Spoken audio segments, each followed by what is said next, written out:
driving on the streets of Kampala or any other city around the world, and we pretend that we do not see them. And let me tell you, these are the kids who are roaming around the streets of Kampala, if not in Nairobi or Kigali, and they are there, they are moving, and we pretend that they do not exist because we roll up our windows, the windscreens of our cars, and we pretend that they do not exist. And yet, in actual sense, they are the people I'm talking about.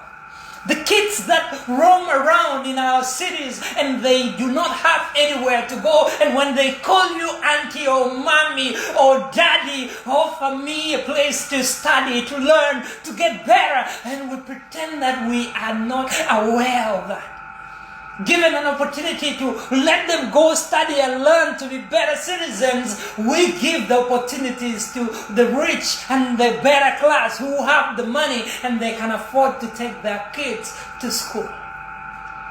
Hear me and hear me now. I'm talking about the orphans, the young girls and the young boys who ain't got no place to study. They don't have the opportunity, but we pretend that they do not exist. We pretend that they do not exist at all because we pretend and we do not want to be aware that they are around the corner. Because tell me if you do not lie to yourself, when they are rising up to the occasion to knock on your windscreens of your cars and we pretend that they do not exist, these are the orphans I'm talking about.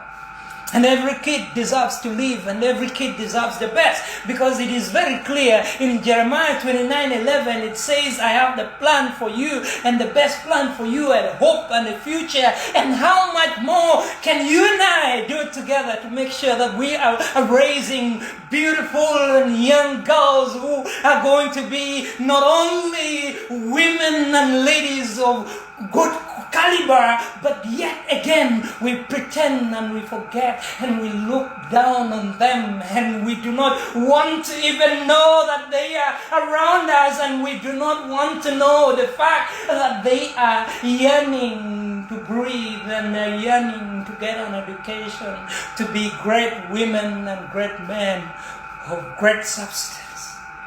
And hear me now. Hear me and hear me loud. Ladies and gentlemen, let us rise up to support the young girls and the young boys, the orphans, they call them. These are the people who deserve our support. And when you look down on them, when you look them in pity and shame, I tell you, God uses ways that men do not know, but yet again He raises up and they become great men and women, and their help, where it comes from, is only coming from the Lord our God, the Almighty. How beautiful it is that men and women can start and be able to raise and be able to support the orphans and the young girls and the young boys who ain't got no penny to go to school or to get better, by all of us rising up and teaching them in humility and teaching them the great ways in which they can mold and shape their characters and behaviors, that we can have great men and women of great substance, because we have been intentional and we want to make it happen. And all of us have a responsibility to rise up in different spaces and to raise great men and great women that the world deserves. And it is your responsibility and mine to make sure that wherever we find ourselves, the beautiful song that says, when He calls me, I will answer. When He calls me, I will answer. I wish that you, when you have been called upon in that space, will work for those orphans, will work for these young men and women who ain't got no opportunity to learn and to study to get better, but yet we deny them. These are the young boys and girls whom we roll up our windscreens and we are driving through the different cities and streets and we pretend that they are not in existence. Yet we see them day and night. And their numbers continue to increase day and night, but we pretend that they do not exist. Ladies and gentlemen, it is my humble appeal that we support the young girls and young boys Often they call them. I was there and I know their story. It is hard. Sometimes you have to live through different families here and there, but yet God makes sure that He is molding them for greatness.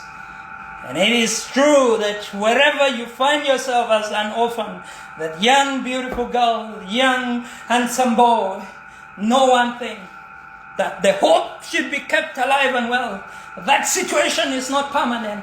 Tomorrow is going to get better. And all of us, if we have made it to be very intentional, to work hard, to make sure that we work our fingers to the bone just to give us a head start wherever we are. If it means going to till the land, let's do it.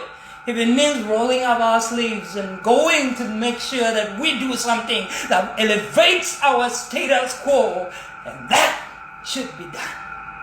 And there are no free lunch. I am reminded that there is no free lunch. Anything that we want and we desire for, we must work for it. We must toil in order for us to eat. Let us be clear. Amen.